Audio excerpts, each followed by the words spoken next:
So thank you for joining in, Chef, today. And for all the viewers, we have Chef Japir Singh today with us. And we're going to talk about the unexplored and forgettable recipes from the Ren of Punjab today with Chef Japir. So thank you so much, Chef, for joining us. And I'm quickly gonna introduce you to all the audience.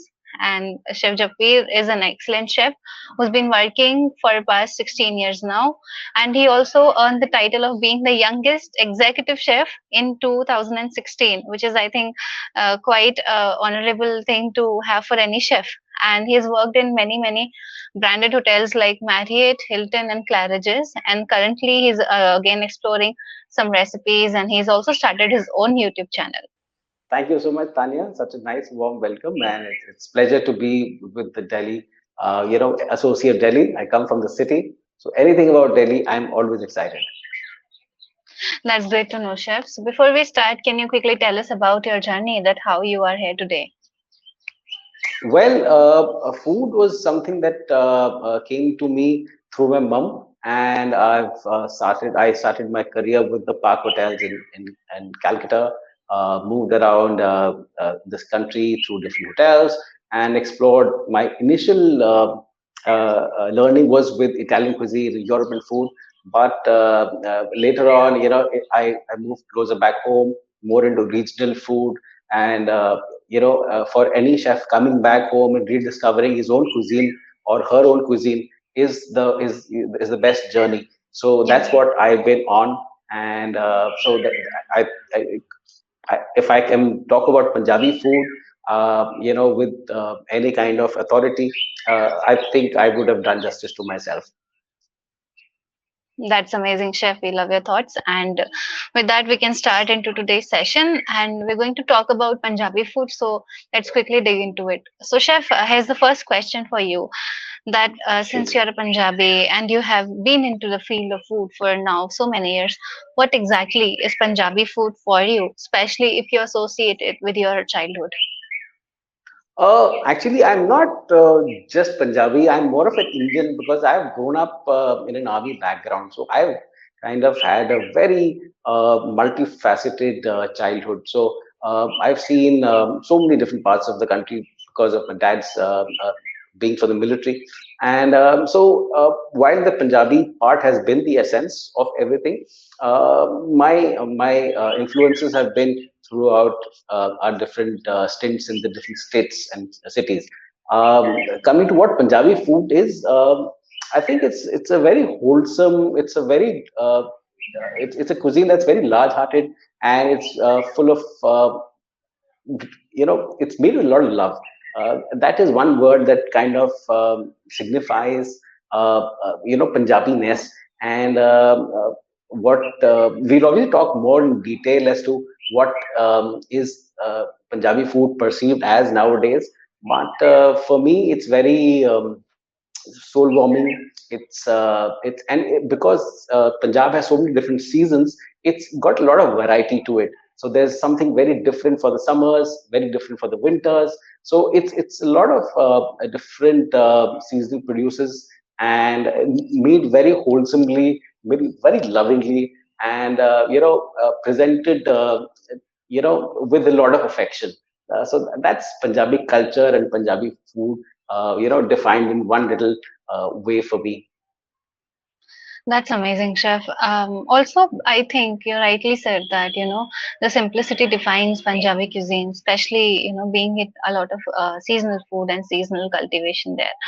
So, Chef, when we go out in the restaurant, especially in Delhi, I'm specifically talking about Delhi, and now it has regulated to other cities also, but especially in Delhi, there are, two sections. One is North Indian food, one is South Indian food, and nothing else exists. So, in that context, I really wanted to want you to put this forward, that what is Punjabi food and what is restaurant Punjabi food, and how is this whole food culture in the restaurants is affected, what Well, people think about it.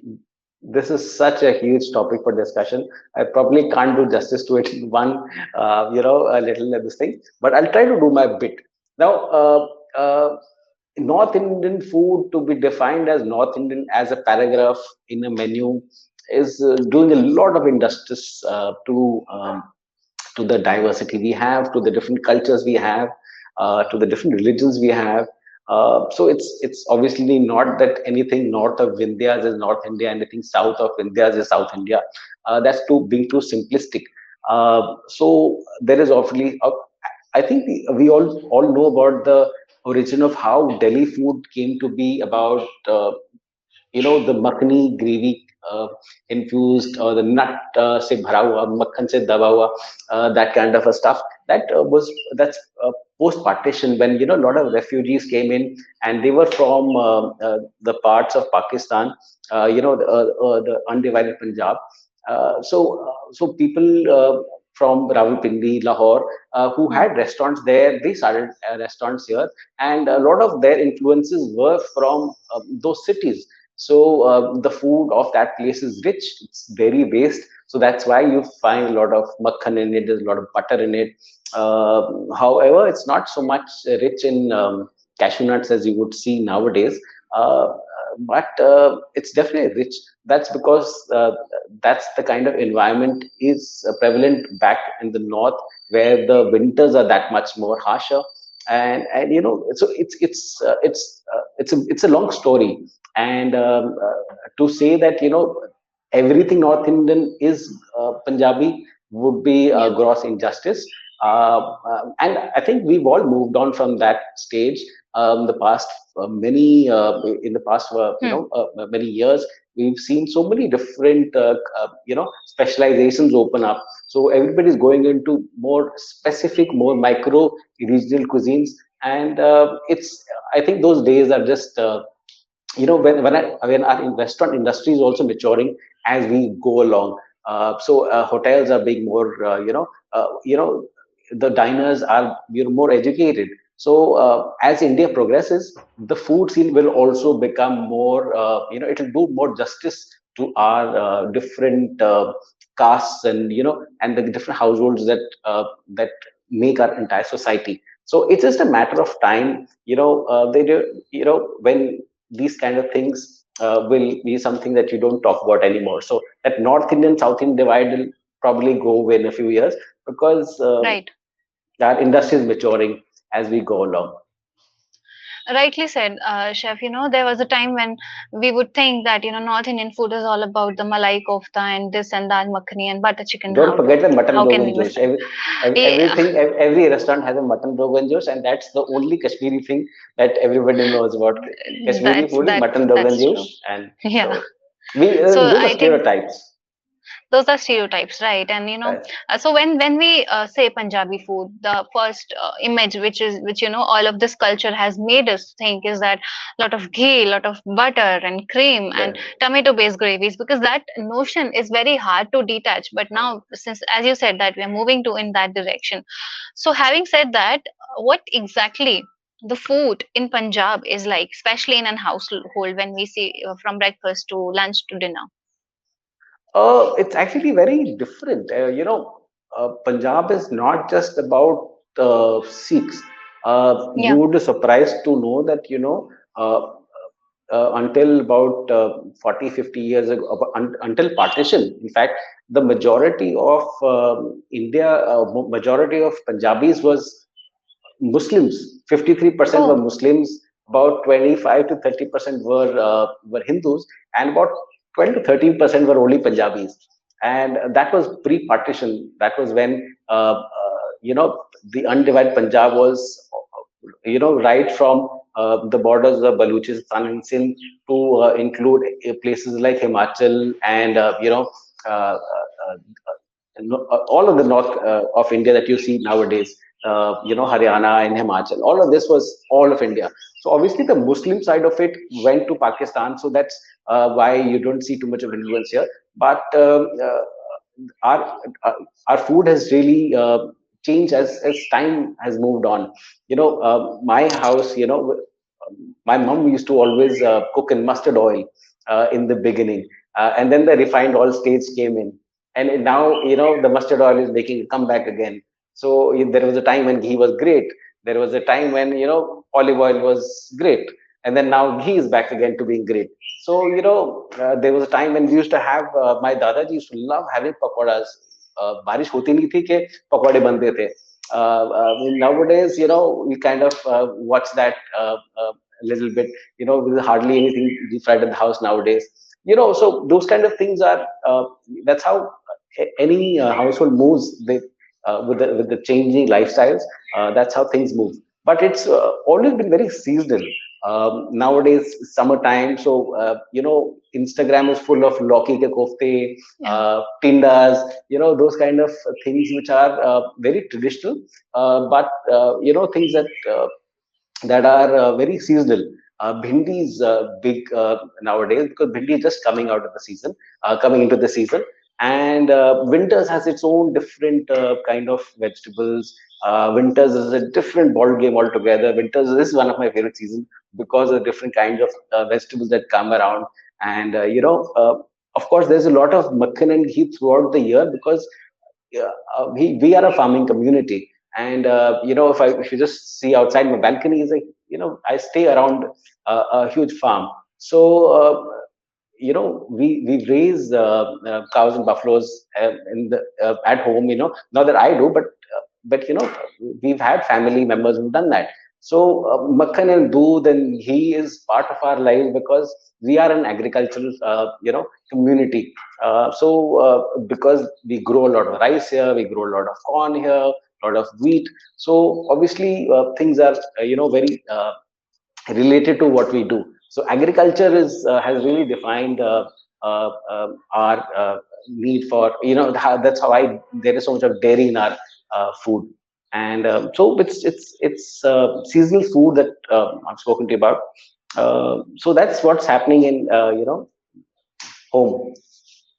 That's great, chef. So, I think you rightly defined that with time, every household has to, adapt with the new culture and especially the health benefits. And like you mentioned, the comeback of the seasonal and regional ingredients like mustard oil and ghee. I would like to, just it's a thank and gratitude to all the people out there who have actually helped in spreading the awareness. A lot of chefs have worked towards this, and a lot of writers have promoted regional Yes, very cuisine, true. especially the value of fresh produce and what we say from farm to table concept. So I think this has been amazing. So chef, before we get into the further conversation, can we start with today's dish, and while we are cooking we can talk about it.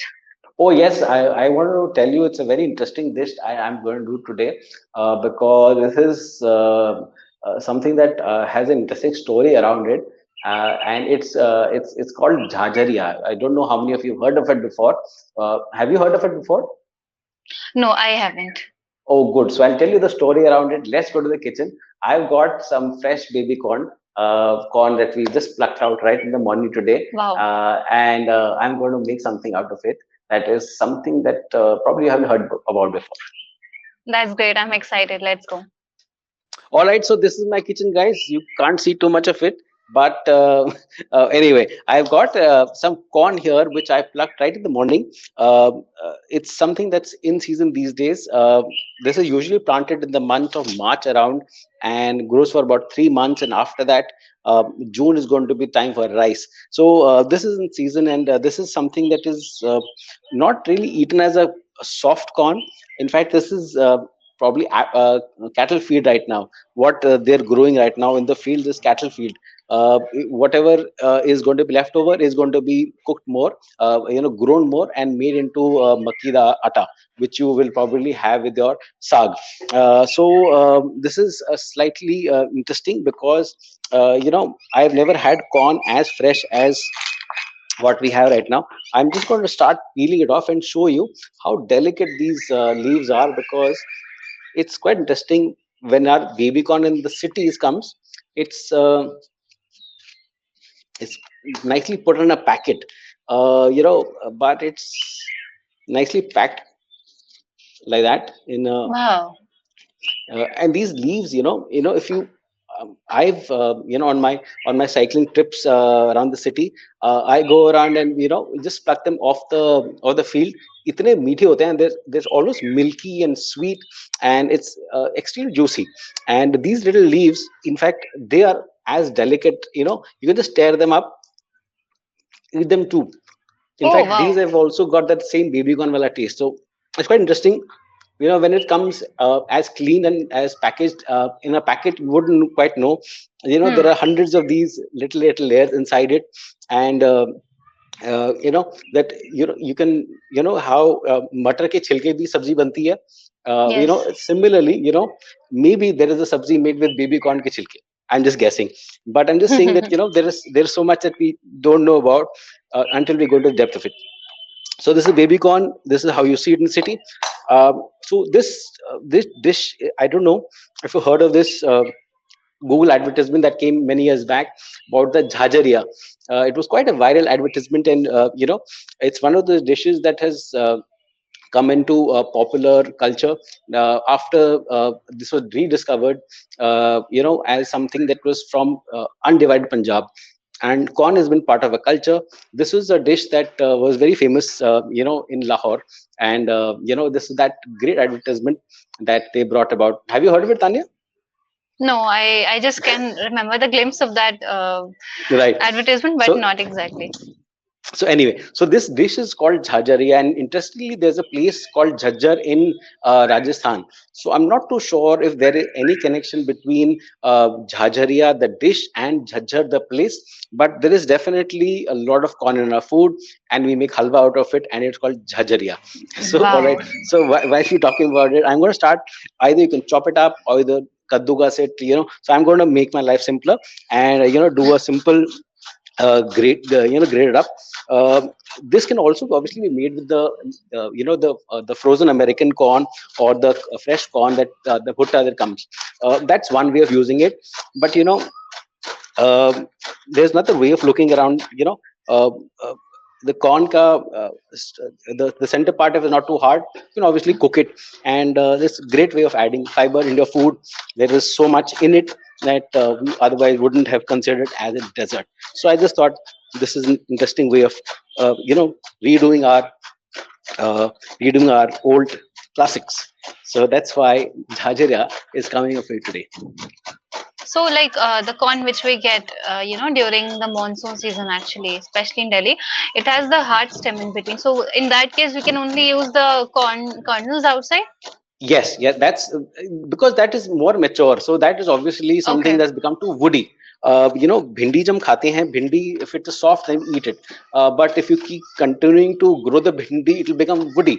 Similarly, corn, if you are going to eat it when it's nice and tender, you can have it the way it is. If you're going to continue cooking it for the kernel, if you want the grains to become bigger, then obviously the center part will become woody, and obviously something that you can't probably eat.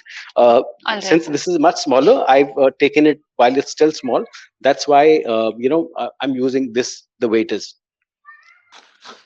So, chef, what is the food which is, majorly made at your place, especially during festivals? Oh, festival food is quite celebratory. Depends on the season. Bisakhi is in April. So a lot of our festivals are around the Gurdwara. And so, langar is something that obviously features, heavily in our this thing lives. Hmm. So kheer is always one thing that you will find any occasion. One of the most popular desserts. And black dal, and those kind of things are throughout the year. um, the other thing that I really love is kada prasad, which is the halwa, the aate ka halwa that so that's one of my favorites. Kulfi is something that I love making. In fact, just about a couple of weeks back, we made shatut ki ice cream. So Wow. that's something that's very seasonal. Shatut is not here for too long, but we had the fortune of having some shatut ka pulp at home. So we made some ice cream with it, and fruit based kulfis. Those are also something that I particularly love. तो घर पे ये सब चलता है. Wow, that's great. So, I think it's a very much typical North Indian thing. Yes. So this part we can cut. There's enough butta here. Just finish one. एक minute here. So, one can Enough use of the baby grating. corn also. Yeah, yeah. We can use baby corn also. So this is done. We can move on to the. I'll move the camera closer to where the range is. so that we'll come to the cooking part, and that will be more of a focus. All right. So our baby corn is here. It's all finely, grated, minced, whatever you want to call it. And I've got a pan here in which I'm going to start cooking this. Obviously, you want to take a thick bottom pan so that this thing gets cooked well and doesn't get burnt from the top or from the bottom rather. And so I've got some ghee here. And ghee, जैसे हम कोई भी हलवा बनाते हैं, we need substantial amount of ghee, and more ghee, more fun. So this is about one big tablespoon of ghee that I put in a pan, and once the ghee is hot, the baby corn is going to go in. So this is just simply sauteed. You can add some cardamom to it if you want. Do a mix of the regular American corn or the regular sweet corn. You can just mince a little bit in a mixer, add a little bit to this. So this you can add a little bit of this the corn on the cob, and you can have a little bit of the Oh, yellow sweet corn. So that is also one way of doing it. so bhuno is the key here. हाँ मतलब we don't want to there's a substantial amount of moisture in it. I was telling you it tastes very sweet and milky. That's because this is right off the farm. So वो you want to give it a little bit of a saute just to sort of caramelize it a little bit, Yeah. and it just gives it a different kind of depth of flavor. So that is not to make it brown or anything, just to give it a little bit of color. So the ghee is doing its magic. It's quite, you can feel the flavor of the ghee coming in. Next is obviously adding a little bit of the milk. Now the milk is obviously also add a lot of flavor. So generally the amount of corn that you have, about I put about 3 times the amount of moisture to it, that much amount of milk to it. So this is also going to go in, and this is just going to help cook our corn, because this is quite it's a little fibrous. You want to make it nice and tender. So for that to happen, it has to cook very gently on a slow flame, and the Yeah. milk is going to do all of that. So this is just going to simply stir away the way you would make kheer. आस्ते आस्ते पकती है, खीर में स्वाद आता है. The same way, this is just simply going to sit on the side and keep reducing in texture. And once Okay. that's done, we're going to add in the other flavorings. I don't want to add saffron too early. This is what I'm going to flavor our corn halwa with, because corn and saffron have a very nice combination to them. And so this is going to be something that I'm going to add much later, once the cooking part of this is done. So this is just simply going to simmer, and in the meantime, you and I can talk. Yeah. Perfect. Sounds well. So while this is cooking, chef, what are the typical Punjabi household dishes which one can get? Well, typical is a very relative term, actually. Punjabi people can be vegetarian, first of all. That's a stereotype that needs to be broken. Not all Punjabi people are meat loving Sikhs. There are Punjabi Hindus too, and that's a huge population. And so obviously there are all the things that you associate with the vegetarian Hindu diet. Everything is there. They use their hing, they use their the spices which are typically associated with the Hindu food, not just Yeah. Punjabi, not just Sikh Punjabi's food. Um, but one of the things that one of the spices, since I mentioned hing, one thing that I particularly find we use a lot in our homes is coriander, fresh coriander too, coriander seeds also. That's also used quite a lot in our curries, in our flavorings. So that's one of the things that everybody uses, but we tend to use a lot more of that. Jeera and dhania are, we can't imagine home without it. Every kind of a tarka goes in it. Since you asked about dishes, everybody's favorite will probably be rajma and chole bhature, and amritsari, kulche chole. So chole of some sort, rajma, curry and chawal, that combination. These are the top probably two three things that everybody uh, loves. Whatever be the season, whatever be the the culture that you're from, every Punjabi household will love that kadi chawal, rajma chawal, paranthe, chole kulche, pijje kulche, those kind of things. We love our chaat, we love our kulfi, we love street food. And our dal makhni is not exactly dal makhni, it's called madi dal, and that's made quite differently from what you would see in a hotel.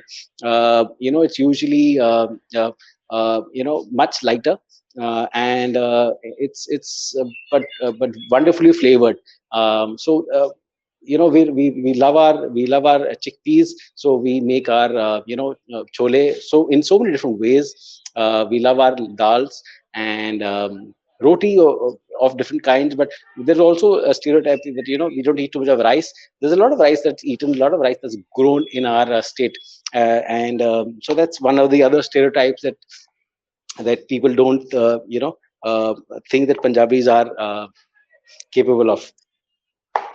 Coming to stereotype, chef, you already mentioned two stereotypes. So, what are the other myths around Punjabis and their food and culture, which people generally associate and which is not true? The other thing is vegetarian food. There's a lot of vegetarians in our state. It's not like Rajasthan where 70% of the population is vegetarian, but a substantial part of us are vegetarian. In fact, most of the dhabas, if you go to, they are Vaishnu dhabas. And this is particularly where dhabas are on the highways. They're mostly vegetarian. If you have a look around, it's only those dhabas which are in the city which will have that non-vegetarian wala section.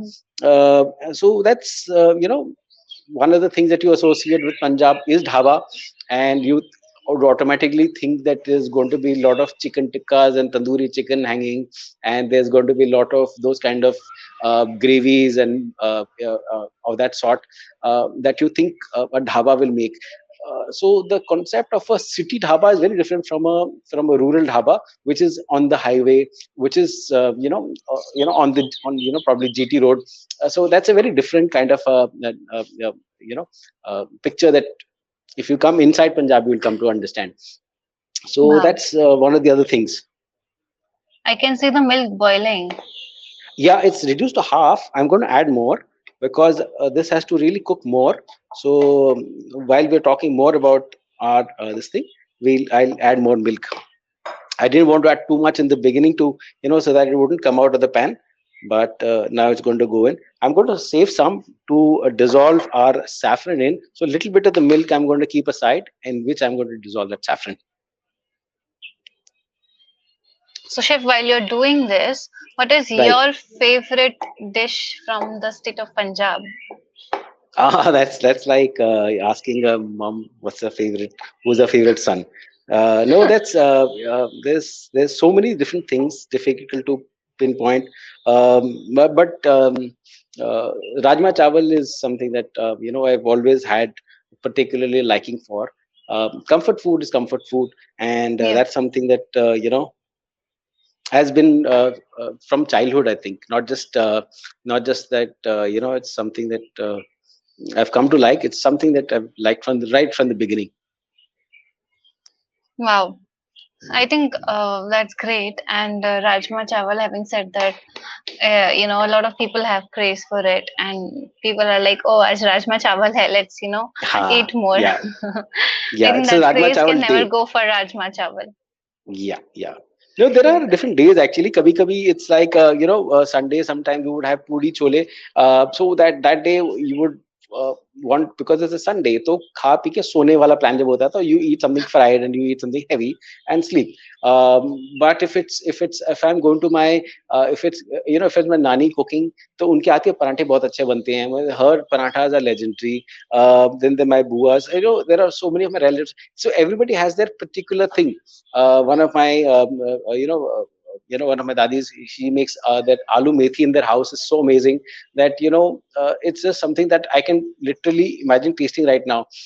And so these kind of memories are, I'm sure everybody has their own memories of one particular person making something so amazing that nobody else can make it.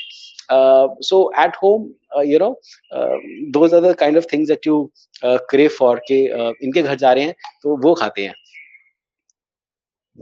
That's right. That's so right. And I think that is the beauty of home food also, that we also associate few हाँ dishes ji. with few people. That kind of bring the people together also.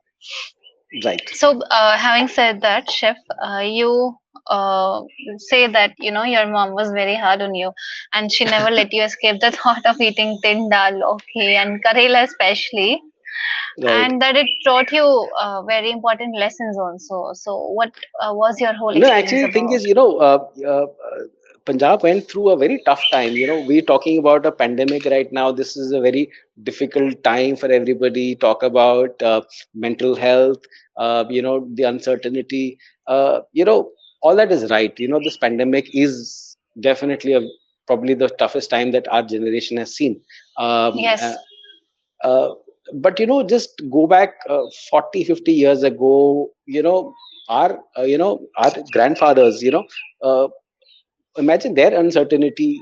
They were suddenly asked to move to an unknown land without any sort of information as to what is awaiting them over there, any kind of arrangements, whether it is financial, whether it is physical, whether it is family support. uh, People moved, and just on barefoot. If you just go back in history, Punjab went through, the worst that human kind of a human migration that humanity has witnessed. And that's the kind of struggle that our grandfathers and grandmothers have gone through. They established themselves. My grandfather came from Rawalpindi, and suddenly finding themselves with six children or seven children in a refugee home. Not it's not even a refugee home; it's a refugee camp in Purani Delhi. And just got out of a train somehow just to figure out. There's no cell phone, there's no internet, there's no WhatsApp to ask, there's no Google to tell you directions.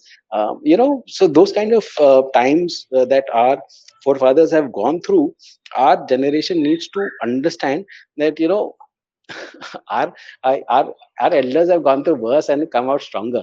For all the comforts that our generation sees now, somebody has worked very hard on it. And that was the kind of philosophy that my mom was trying to tell us when she asked me to eat what's on my plate. Don't take things for granted, be thankful for what you have on your plate. And be there are people who are worse off.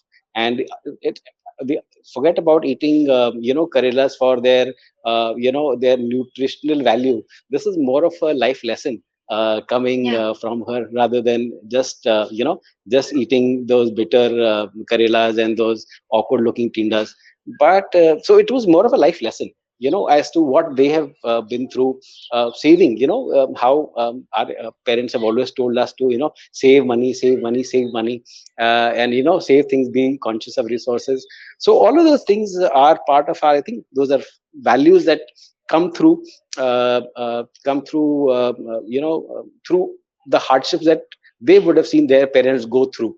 So I think it's only natural, for her to stuff karelas onto me, whether it was, it was always a challenge ki aaj ek khayega ke do khayega, so so it was, I was always graduating from whether can I eat to one or two. And then the day I could eat two, I was like, wow, I've achieved something. So it was not just karelas. There is also tindas that I was not very fond of. Now I adore them. But I'm sure this is something that a lot of people can relate to from their parents, because the history has been similar. That our parents and our grandparents have gone through a similar kind of a difficult time, whether it is financial, whether it has been physical, emotional, or just that sheer uncertainty of what lies ahead. That and we can all draw strength from that. because corona make it ke time, we're all looking for that pillar of support. I think our pillars of support are sitting at home, and our parents have overcome in certain time, like the partition, and they've come through. That's So beautiful, chef. You know, food can actually teach you a lot of lessons in life. yes, yes, yes, very true. There are food stories are the best kind of stories. You relate to them, and there is so much of culture attached to it. There are so many things that you can relate to it. So stories around food is what makes my life meaningful, because it makes sense when you think of our history through the prism of food. It makes a lot of it makes sense. And then also So sometimes it makes you hungry. So yeah. yes, I'm sure you're wondering what is happening in the pen. I'm just going to bring it closer to you. Oopsie, yeah. Wow. So it's kind of looks like a little bit like a Loki halwa right now. As it's being cooked. This is going to cook a little bit more. I've also got some mawa here, which is going to be added, because any halwa made without mawa is, like a halka fulka halwa. So we're going to add a little bit of mawa also. In the meantime, I've not added sugar at all right now. I'm just going to taste how much this has been cooked. Once it's about 70%, 80% cooked, only then I'm going to add the sugar, because Okay. that has to be added pretty much in the end. Right now we're just trying to get the milk incorporated into our corn. So Corn. the sugar is just going to prevent that from happening. Sugar is Okay. just going to start sticking to the bottom of the pan. It'll just kind of caramelize. If you want that kind of caramelization, we would add that, but we don't quite want that in this halwa, so we going to let it Yeah. be the way it is. Okay, so I've got a little bit of saffron here, just a pinch here of saffron, which I'm going to dissolve in a little bit of milk. You can add garam doodh if possible, and that will just help make this faster. All right. So chef, So where is our the halwa reached now? halwa is pretty much on its way. I in fact going to taste it for you, taste it for me rather, and the corn is very well cooked. The liquid is kind of evaporated. If you can have a look. So that's on the way. I've also chopped up some nuts here. This is just Okay. almonds. I've just chopped up some almonds here, and there is some mawa here, which I would want to add now. And there's obviously that khand. Now I've got not using sugar. I'm using khand, Okay. because healthier, and I'll live in a place which has a lot of khand in it, around it. So and the last, there is this milk with the saffron dissolved in it. So if you can see, this slightly yellow in color. That's because Mm-hmm. it's saffron. It's what is dissolved in warm milk. So it's all ready. So this is going to go in. I'm going to start adding in our khand. This will just be so the amount of corn. It's just about half of the amount of this. The khand is about half the amount of corn that you're going to put in. This really can change depending on how much sweet you want, and because we're also going to put some mawa in it, so obviously there's going to be some sweetness from there as well. Yeah. So because we've put a little bit of khand, it's going to be not as pristine white as sugar. So it's just got a little bit of it's got that little bit of a good wala color from the khand, and then comes the saffron wala doodh. This is just going to change the color a little bit.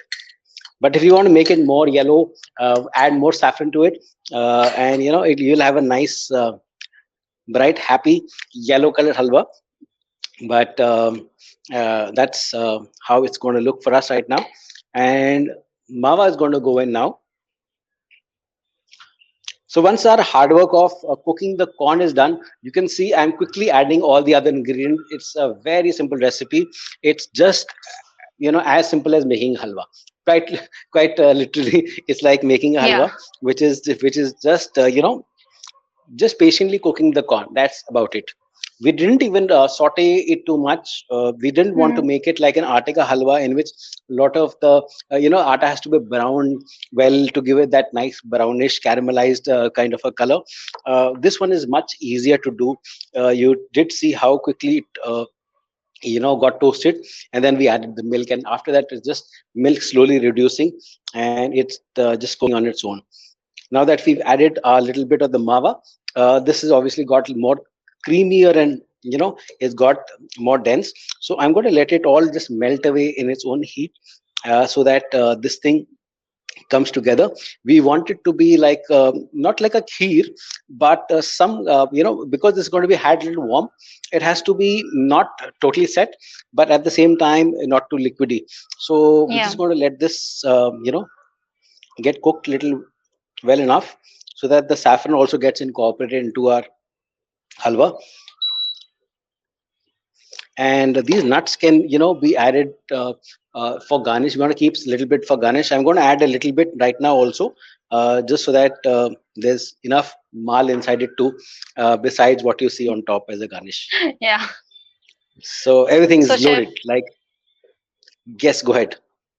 I think the color is good. Yeah, it looks beautiful. Very light Well, yellow and let's a light yellow. There's no other, there's no other, there is hardly four ingredients to it. So you can't possibly go wrong with it.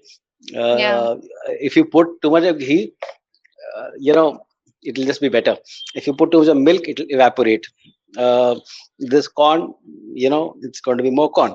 So you can't really kind of go wrong in this. It doesn't really need too much of you know a proportion. It just simply just it's one of those easiest recipes. It's one of those easy recipes. it's beautiful. It's like a very recipe, you say from farm itself. You've got the corns and then I would have loved to wow, do this, for you from the field itself, where I had, wow, plucked it, because this is right. It's actually something that I can see from our balcony. But if any of you guys ever come to, this side of town, I'm in Jalandhar. Do look me up. I know Delhi Food Walks was in Jalandhar a few months ago. I did watch that episode. If you guys haven't watched it, do check it out. They've covered some of the oldest, eating places in Jalandhar. So that's also interesting. But the corn is where I am. yeah.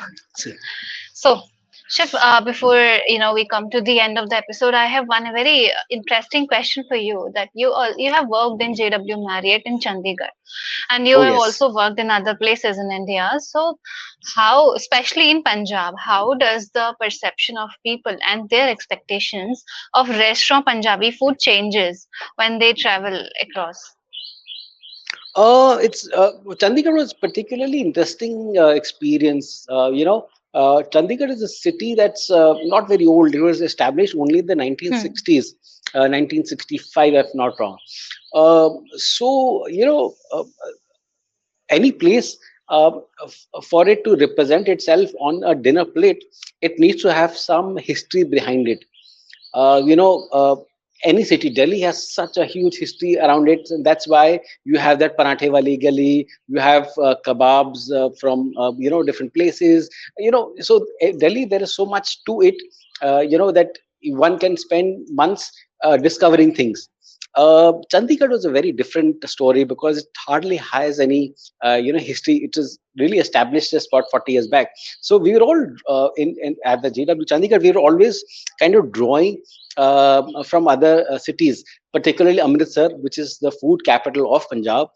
The food of Amritsar is like nowhere else. So we would do stuff which is popular in Amritsar, and serve it to people in Chandigarh, because that was the kind of representation of Punjabi food to anybody who had come to the capital of Punjab, which is Chandigarh. So the the kulche and chole, whether it is the nutrient kulcha, the keema kaleji, gurda kaleji, so those kind of things. Street food was very popular. Parathe was, we absolutely nail our parathas. So those were things that we were particularly, that was what people looked for when you heard of Punjab. You, for breakfast, you, the images of parathas, and chole bhature and things like that. And for dinner, it was more of kebabs and tikke, shikke, those kind of things. So that's the kind of food we did over there. So it was pretty interesting being in Chandigarh. How did people responded to that? Well, it was quite interesting actually.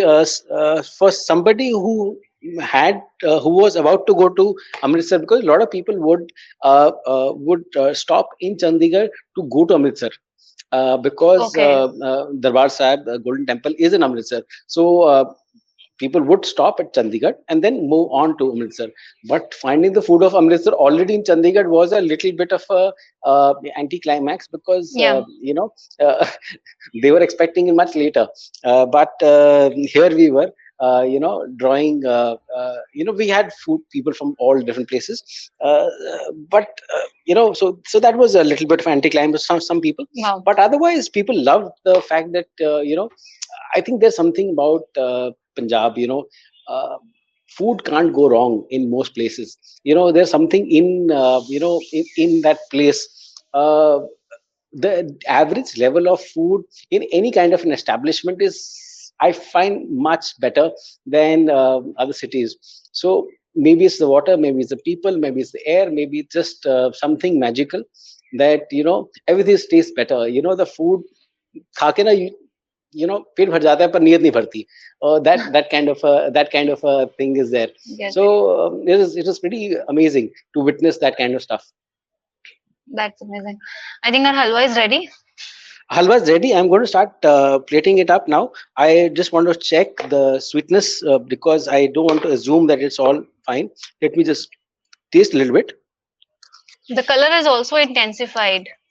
Yeah, intensified. Yeah, that's a little bit of the reduction of flavors, and also the mawa. That's given it the creaminess.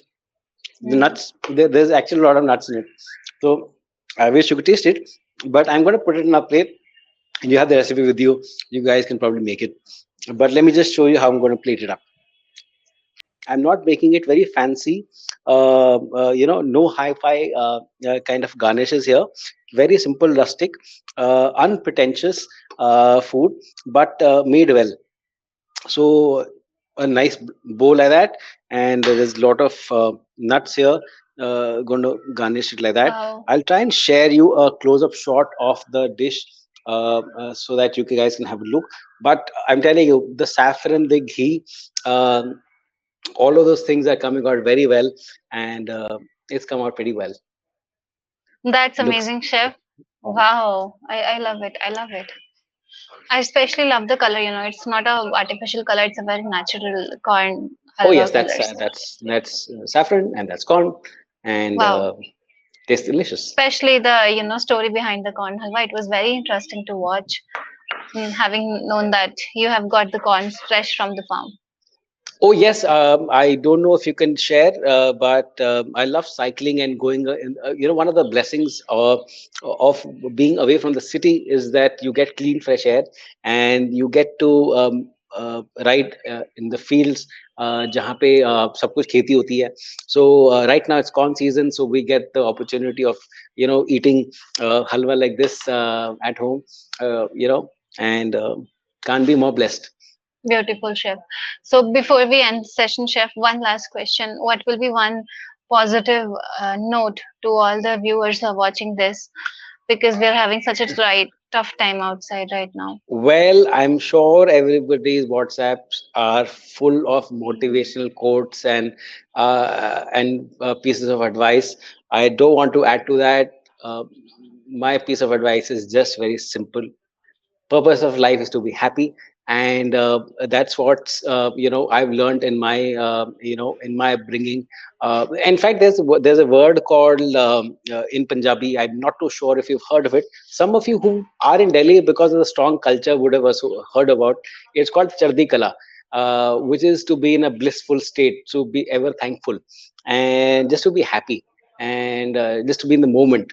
So I think there is so much around us that it's difficult to understand, difficult to make sense of it all. Uh, but it's important to just look at the things that are going right for you. There are things that are good. and I'm trying to live it without too much of fuss. COVID has not been too pleasant in anybody for Yeah. anybody, and it's not looking too bright also in the coming months. So just look around for the good things, small things, big things, but the good things. Just look out for the good things. I'm sure, you know, it'll all pass. So just be happy. That's the purpose of life. Just be happy. So that's all I wish, that you all be happy. That's a beautiful piece of advice. Life is short. We should be happy and not be Very true. stressing about useless things. Yeah. So, Chef, thank you so much for joining us in the session. And we had a lovely, lovely time talking to you. Thank you so much for this. It was such a pleasure. I wish I could be in Delhi. Half of my life has been, not half, a lot of my life has been from Delhi. So Delhi Food Walks obviously is doing a fantastic job. So thank you, team Delhi Food Walks. Thank you so much for putting this together. I'll be around. Catch me on Instagram and YouTube, wherever. My name is Chef Japfir. So if you need more recipes, shout out. And if anybody is coming to Jalandhar, do look me up. We'll go pick up our corns together. Oh, that's something we're looking forward to. Also, thank you for all the viewers who have watched this episode, and we are bringing more episodes on regional cuisine of Yeah. India, especially in the coming days. So stay tuned for that.